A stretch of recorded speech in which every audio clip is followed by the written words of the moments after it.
Merci déjà aux organisateurs de m'avoir invité à parler. Donc, je vais vous parler d'automorphisme de double de Drinfeld. C'est quelque chose qu'on a fait avec Nicolas cet hiver. Et on s'est croisé à l'occasion d'une petite réunion HCERS, comme quoi les réunions HCERS, ça sert à quelque chose. Donc, on a fait en réaction à certains articles et surtout, c'est des choses qui sont très parallèles avec des choses qui ont été écrites par Knudsen avec Zin-Justin. Donc on a répondu à des questions et eux aussi répondent plus ou moins à cette question dans un cadre similaire. Et ça s'est fait de façon totalement indépendante. Alors, dans l'ordre, je vais déjà introduire c'est les doubles de Drinfeld, ou plutôt les doubles de Drinfeld qui nous intéressent. Ensuite, je parlerai aussi de contraction parabolique. On a constaté qu'il y avait un lien entre les deux. C'était sûrement connu pour des gens, mais c'était la première fois nous qu'on voyait le lien apparaître. Ce qu'on a fait, c'est qu'on a essayé d'expliquer ça en termes d'algèbre de Kac-Moody affine. Et puis ensuite, je parlerai des automorphismes, qui était la question qui motivait, en l'occurrence, un article de Barnatan et Van der Veen. Donc, je propose de démarrer tout de suite. Donc déjà, les doubles de Drinfeld, une façon de les voir, c'est en termes de bialgèbre de Lie. Donc si on part d'une bialgèbre de Lie, donc A muni d'un crochet et muni d'un co-crochet. Donc un co-crochet, on peut le voir comme un crochet sur G étoile, donc donc ça c'est une bialgèbre de Lie, et faut qu'il y ait une compatibilité entre le crochet sur notre algèbre de Lie et le co-crochet pour que ça forme une bialgèbre de Lie. Dans ce cas-là, ça donne une structure de double de Neufeld, c'est-à-dire une structure d'algèbre de Lie sur A plus A étoile. A étoile, c'est le dual de A. Plus peut-être un ou deux petits trucs en plus, mais bon, voilà, c'est vraiment ce cadre qui va vous intéresser. Il y a un cas qui est intéressant, c'est le cas où le co-crochet vaut 0, et dans ce cas-là, on a sur A étoile, A2 étoile devient quelque chose d'abélien. La décomposition qui était écrite ici, c'est une décomposition d'espace vectoriel avec où A hérite de la structure d'algèbre de Lie du crochet et A étoile de la structure d'algèbre de Lie donnée par le co-crochet. Et ce G étoile ici, c'est un A étoile. Du coup, A étoile devient abélien quand le crochet est égal à 0 et le co-crochet. Et ici, la structure qu'on prend, finalement, ça revient à prendre l'action coadjointe de A sur son dual. Donc c'est une façon indépendante de construire ces doubles de Drinfeld dans ce cas particulier. La structure de crochet ici devient explicite avec ce genre de définition. Le cas particulier qui nous intéresse, c'est notamment A égale B, où B, comme vous en doutez, c'est un Borel d'une algèbre de Lie G qui est semi-simple. Puisqu'on en est au niveau des notations, donc on a N qui va être le nil radical du Borel. J'ai besoin aussi de B-, le Borel opposé, donc tout en ayant fixé H incartant. Puis j'aurai besoin aussi de N-, donc qui est le nil radical de ce Borel opposé. Je vais faire un dessin quand même pour le KGLN. On va fortement s'appuyer là-dessus, même si ça devrait être des trivialités pour la plupart d'entre vous. Donc GLN, c'est des matrices. J'ai oublié de préciser, on va être toujours sur C, où C désigne n'importe quel corps algébriquement clos de caractéristique 0, par exemple C. Donc on a notre cartan ici, on a N, c'est l'ensemble des matrices triangulaires supérieures strictes, on a N- à ce niveau-là, et puis H plus N, c'est le Borel. J'espère que mes H et mes B sont suffisamment distincts. Si on revient au cas général, donc G réductif, notez que le premier exemple d'algèbre de Lie semi-simple que j'ai pris n'est pas semi-simple. Donc ce double de Drinfeld qu'on avait écrit, qui est B produit semi-direct avec B étoile, le B étoile ici, ça peut être intéressant de l'identifier comme G sur N. Et donc on peut l'identifier aussi à B-. Alors la première identification, c'est une identification de B module, mais la deuxième identification ici, c'est juste espace vectoriel. En tout cas, en tant qu'espace vectoriel, on va voir comme B-, et finalement, IB, c'est juste une copie de B plus une copie de B- ou le crochet de deux éléments ici. Si le crochet arrive dans N, alors dans ce cas-là, le résultat va être 0 dans cette algèbre de Lie. Alors je vais exposer un peu de structure de cette algèbre de Lie.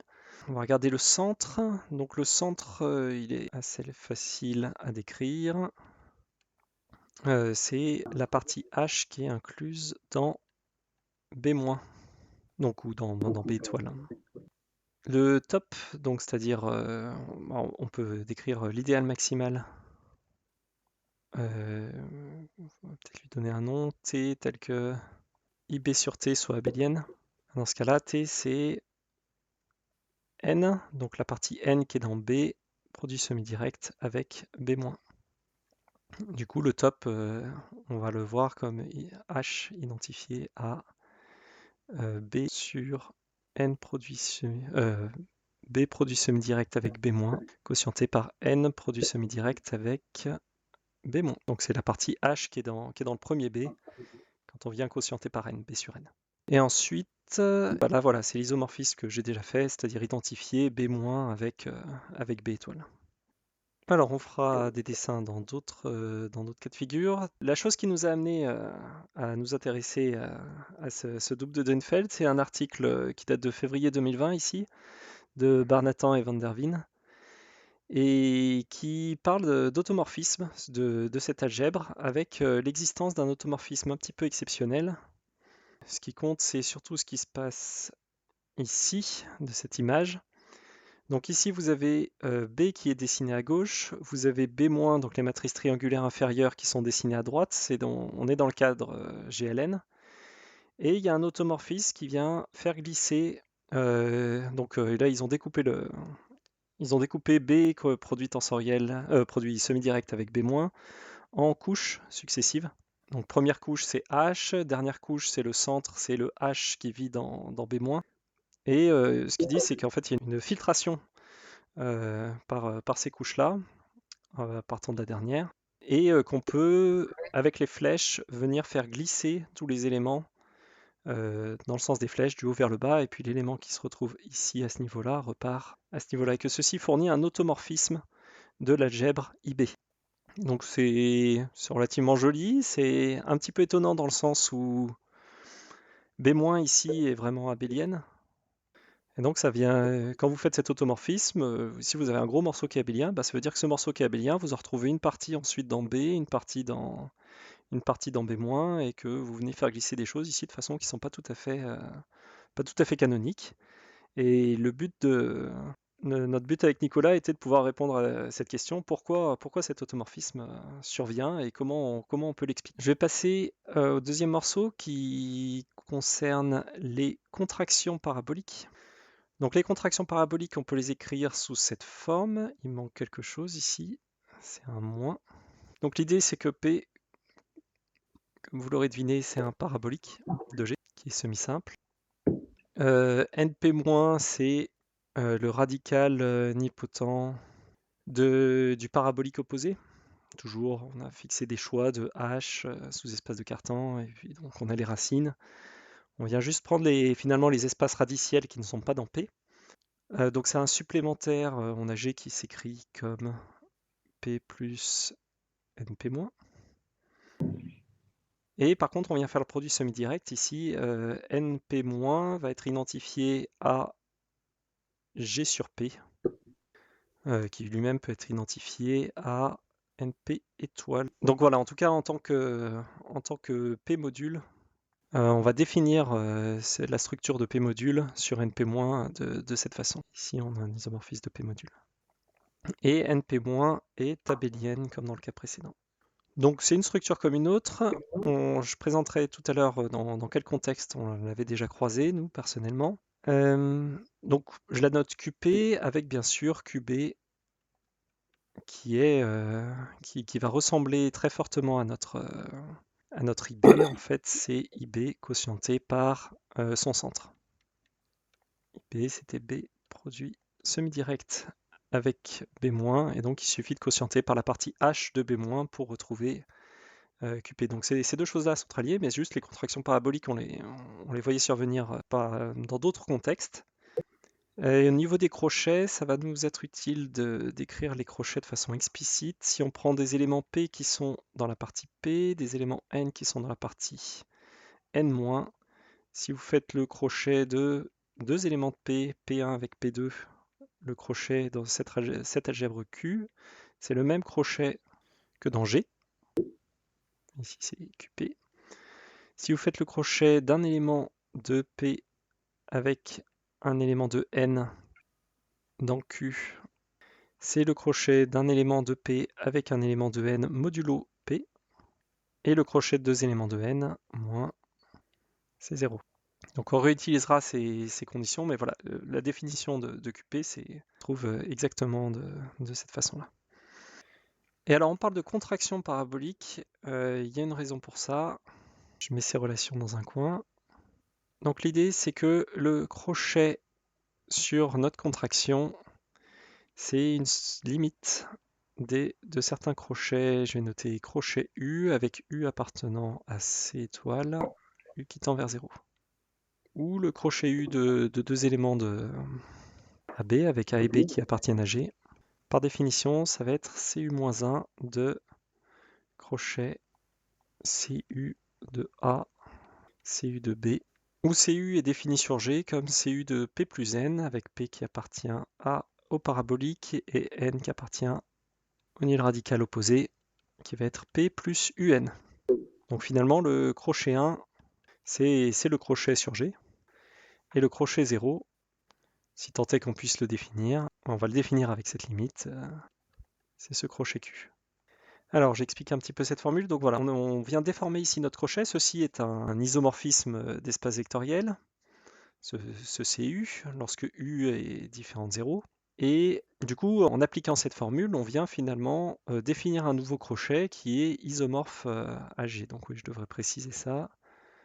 Le crochet U, ici, pour U différent de 0, est isomorphe au crochet sur G, à travers justement cette application CU.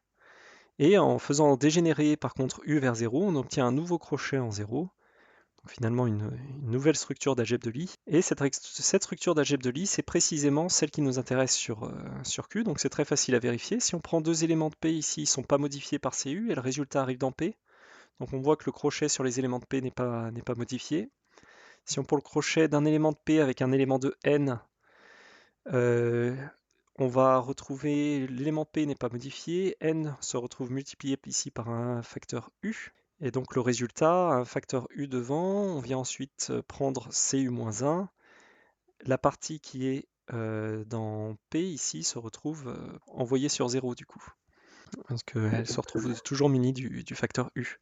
Et par contre, si on prend le crochet de deux éléments dans NP-, ils héritent tous les deux d'un facteur U, et on vient enlever un facteur U par ce CU-1, on arrive sur 0.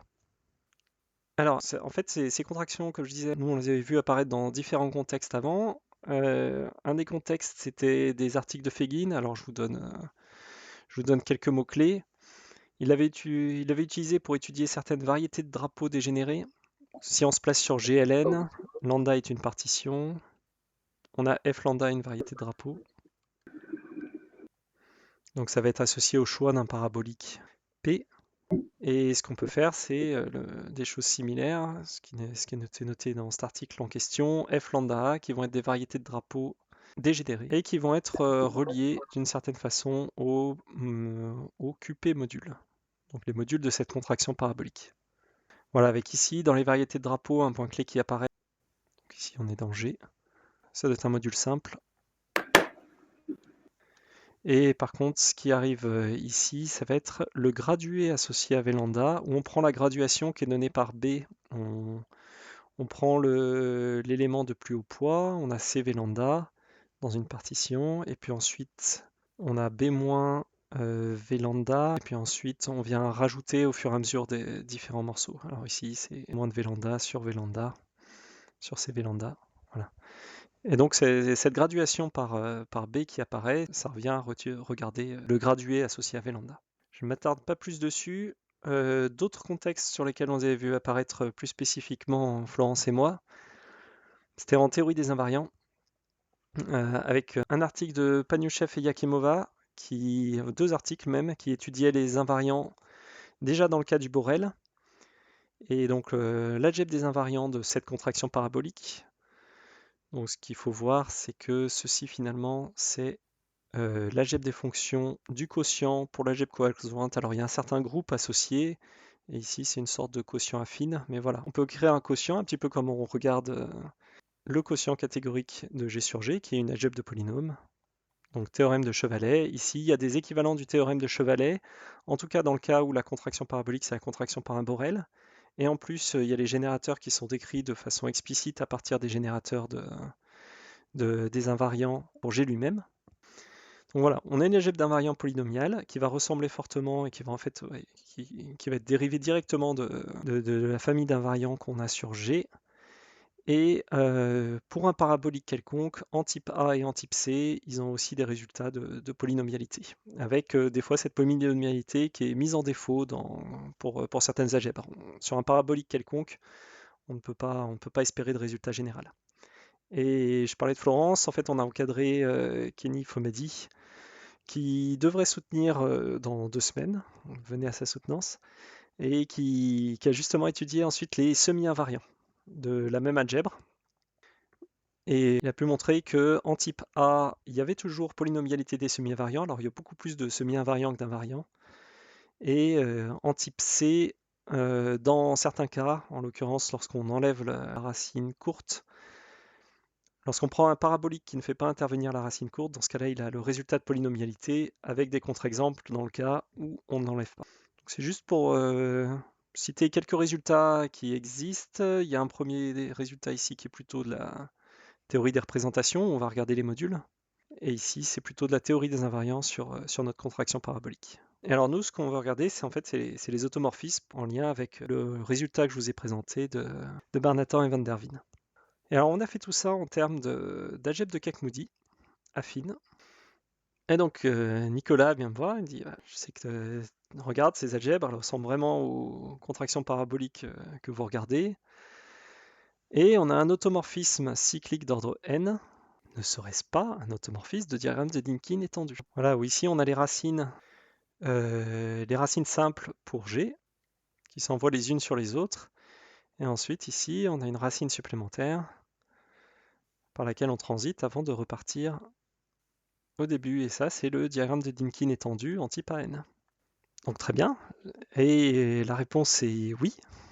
Et alors je vais expliquer un petit peu le pourquoi du comment. Je donne d'abord quelques rappels sur les algèbres de Kac-Moody, enfin sur ces algèbres de la Cella.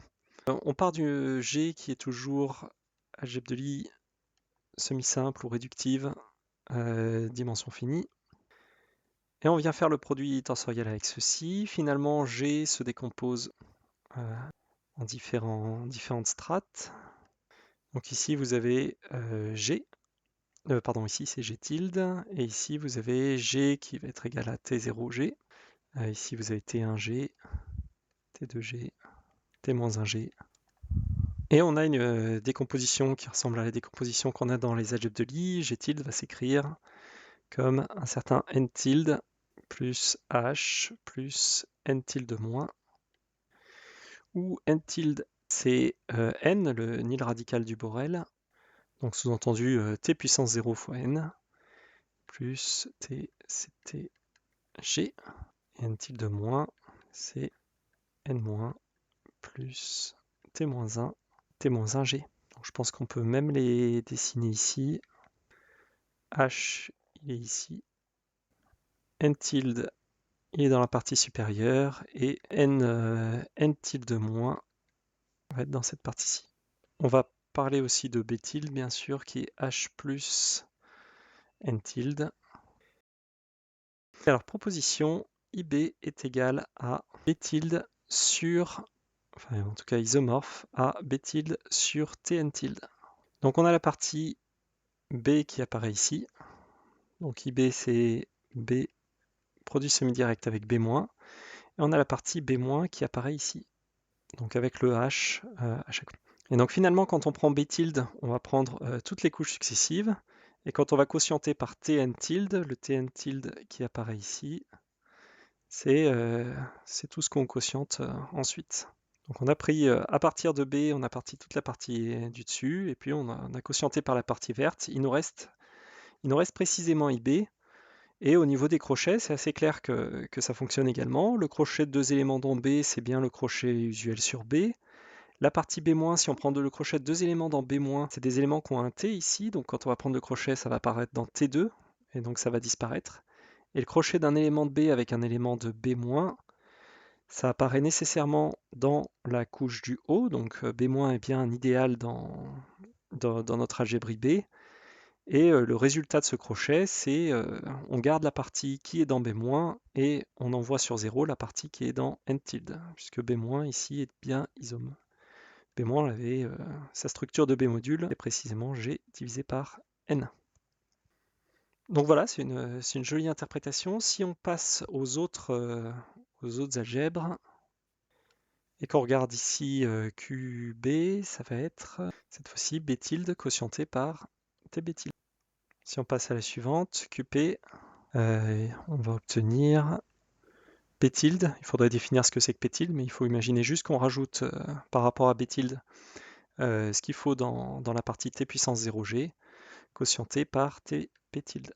Et si on passe à ce GU ici, qui était le crochet déformé, avec G1 qui vaut le crochet usuel sur G, et G0 qui vaut le crochet pas sur IB, mais sur QB du coup, et ben ça va être B tilde quotienté par T moins epsilon. Ici c'est pas epsilon, c'est U, T moins U, B tilde. Donc on a une façon de passer continuellement, même au niveau des algèbres ici, dans cette interprétation Kakmoudi, de passer de G1 à G0, donc c'est-à-dire de G à cette contraction parabolique QB. Et puis si on veut considérer IB, il y a le même genre de déformation, mais ici on pourrait aussi avoir un crochet, ça va être plutôt relié à G plus H. C'est une dégénérescence de G plus H, et en fait on pourrait étudier aussi une sorte de IBU qui serait égal à B tilde sur T moins U N tilde avec le IB0 qui est égal à IB et le IB1 qui est égal à G plus H. Ici, c'est en termes d'algèbre de vie. Donc voilà, on a toutes ces possibilités. On peut faire des déformations exactement de la même manière qu'avec des contractions paraboliques. On peut tout réinterpréter dans ce cadre Kakmoudi et tout passe assez naturellement. Donc notre but ensuite, c'est d'interpréter le résultat de Bernator et van der Veen, cet automorphisme qui vient tout permuter de façon cyclique, en tout cas dans GLN comme sur le diagramme de Dynkin étendu. Alors j'écris corollaire, c'est cet automorphisme du diagramme de Dynkin étendu agit naturellement sur ce double de Drinfeld et sur cette contraction parabolique, en fait sur toutes celles qu'on a écrites. Et une façon de le voir, donc j'ai besoin d'introduire 2-3 autres choses supplémentaires. Il va falloir écrire la décomposition en espace radiciel de notre espace de la G tilde. Donc G tilde finalement c'est une somme de certains G tilde alpha, avec alpha qui va appartenir à R union 0 croix Z. Alors j'ai besoin de préciser ce que sont les choses. R ça va être le système de racine de G. Donc on adjoint 0, on a Z qui va encoder en fait le degré en T. Donc on a les espaces radiciels qui apparaissent exactement comme dans l'algèbre de Lie. Alors les espaces radiciels, ils sont de dimension 1. Si alpha est de la forme bêta k avec bêta qui est différent de 0. Et sinon, leur dimension, c'est le rang de G, c'est la dimension de l'espace de Cartan si alpha va s'écrire du coup 0. Donc on a cette décomposition en espace radiciel. On a même un peu plus. Alors on a bien sûr la propriété que le crochet d'un élément associé à une racine alpha et une racine bêta, c'est inclus dans G alpha plus bêta. Et si cette chose-là est différente de 0, je vais avoir besoin de préciser ce que B tilde ici est engendré en fait par certaines racines. Donc B tilde c'est H plus certains espaces radiciels avec alpha appartenant à une base d'état tilde, où d'état tilde c'est les racines simples de G, union la racine moins alpha 0, 1, où alpha 0, c'est la racine maximale. Voilà, donc on prend les racines simples, on rajoute la racine minimale, mais en degré 1. Dans ce cas-là, ça nous forme une base du système de racines pour notre algèbre de Kakmoudi, ou en tout cas notre algèbre de Lacey. Et B tilde est engendré par ces espaces radiciels-ci. Comment on reconstruit le diagramme de Dynkin à partir de ces données-là? Ici, si on prend alpha et bêta dans delta tilde, on va, lorsque c'est différent de 0, on va relier nos deux racines ici, comme ceci, dans le diagramme de Dynkin étendu associé à G. Donc voilà, la combinatoire du diagramme de Dynkin, elle se lie sur les espaces radiciels. Donc si on prend le cas de GLN, ça peut être parlant. Vous avez des racines simples qui se trouvent ici sur la surdiagonale. Ici vous avez G, ici vous avez TG. Et puis vous avez une dernière racine qui se situe en bas à gauche ici, qui est moins alpha 0, 1. Et dans ce cas-là, le crochet de ces deux espaces radiciels est non nul si et seulement si les deux espaces radiciels se touchent. Donc en termes de diagramme de Dynkin étendu, on va obtenir quelque chose comme ceci. La racine qui apparaît ici, c'est cette racine-là. Et alors là, le point important, c'est que G peut être reconstruit juste à partir du diagramme de Dynkin. Alors bien sûr, on peut avoir des racines courtes, des racines longues, et puis des flèches ici à ce niveau-là. Et tout ça est encodé de toute façon dans la combinatoire des systèmes de racines. Il faut considérer les alpha de chaîne, mais je vais pas approfondir là. Et donc pour moi, le point clé, ouais, c'est que G peut être reconstruit à partir du diagramme de Dynkin étendu. Donc autrement dit, si vous partez d'un automorphisme de ce diagramme de Dynkin étendu, dans ce cas-là, vous pouvez construire un certain automorphisme de G tilde. Et cet automorphisme, ce qu'il fait, c'est qu'il va stabiliser B tilde, stabilise le Borel de notre algèbre de Kac-Moody, il va stabiliser N tilde, il stabilise delta tilde, ici le système de racines simple qu'on a donné, et il agit sur delta tilde. On va l'écrire comme ceci. Si on regarde l'action de cet automorphisme ici qu'on a créé, on demande qu'il agisse comme l'automorphisme du diagramme de Dynkin qu'on avait créé au début. Et tout ça se fait très naturellement juste avec ce contexte. Comme on peut reconstruire G tilde à partir de DG tilde, si vous permutez ici les éléments du diagramme de Dynkin de telle sorte que deux sommets adjacents restent des sommets adjacents, ça vous crée naturellement un automorphisme d'algèbre de Kac-Moody, enfin d'algèbre de Lassell. Et donc, une fois que vous avez écrit ça, ça vous donne, je vais peut-être conclure ici dans ce point-là, ça vous donne que θ G tilde, il appartient aux automorphismes de B tilde sur Tn tilde, qui était IB, et de même si on remplace par à peu près n'importe quoi d'autre, le N tilde. Donc ça fait une interprétation que je trouve relativement jolie du résultat de Barnatan et van der Veen. Et alors, ce qu'on a fait avec Nicolas, après cette observation, on a essayé de creuser un petit peu plus les automorphismes, et ça donne les résultats dont je vais parler maintenant.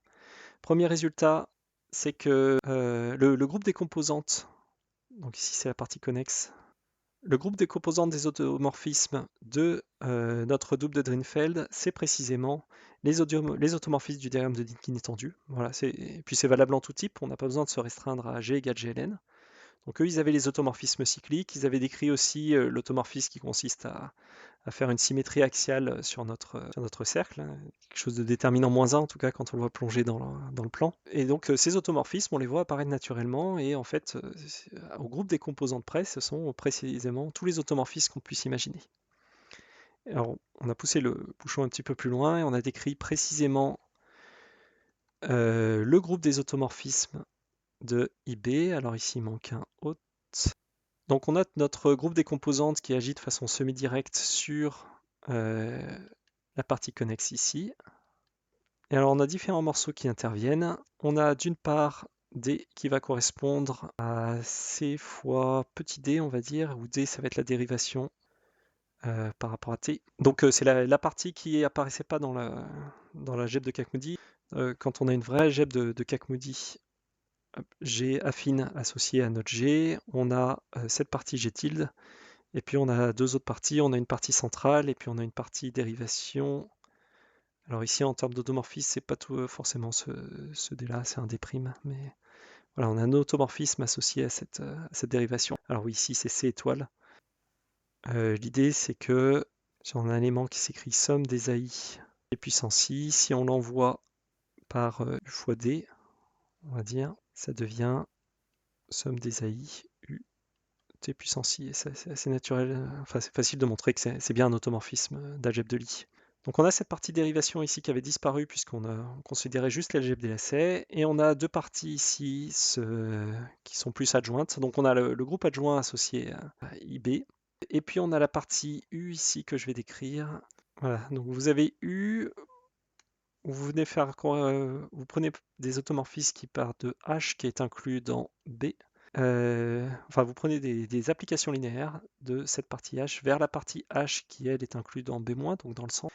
Et étant donné une telle application linéaire, vous créez un automorphisme en venant juste déformer ici par un élément du centre. Ça marche très bien et ça se fait en toute généralité. C'est quelque chose qui apparaîtrait pas si si à la place de IB, on avait la contraction parabolique, c'est-à-dire sans la partie H centrale ici qui vit dans B-. Donc si on avait juste B tilde sur TB tilde, on oublie le U. Mais ici, vu qu'on a cette partie H supplémentaire, on peut créer des automorphismes supplémentaires en faisant ci. Et donc on a décrit la structure, on a montré qu'il y avait des produits directs, des produits semi-directs au bon endroit. Donc c'est à peu près tout ce que je voulais raconter, et puis je vous remercie de votre attention.